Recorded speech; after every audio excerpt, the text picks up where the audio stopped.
So, hope I can share this wisdom with you and that it helps. Hopefully for those that seem that they give a lot, that you're always just pouring out, not getting anything in return, always just loving, not expecting anything. And sometimes you can feel like you're left alone or even stabbed in the back or betrayed at times, but you still continue to love. I was talking with some bros of mine, and I realized that when you look at the walk of Jesus, there's not a point where he really ever had to address any of the disciples to tell them or pretty much discard them for their actions. He continued to allow them to be in those spaces, even when they let him down. And even though they followed him, he still chose to love them.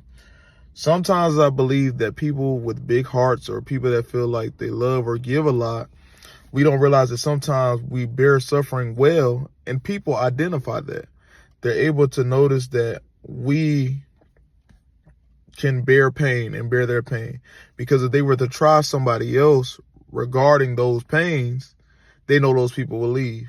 It's kind of like marriage. When you chose to be in a covenant, or you choose to be in a covenant, what happens is you're saying, for better or for worse, for richer or for poor, you're choosing to stick out the worst case scenario and not leave that person.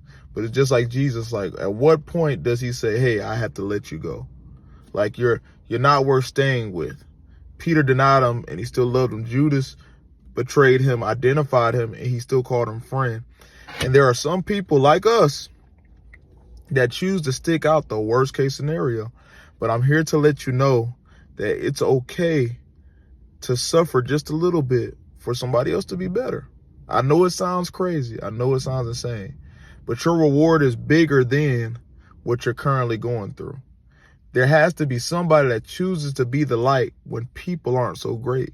There's somebody that deserves to witness or experience your love and kindness that you're only exemplifying through being an example like Christ. We can never be exactly like Jesus, but the biggest thing is sometimes I think it's okay to show people that we're not like everybody else. They're not like us, you know?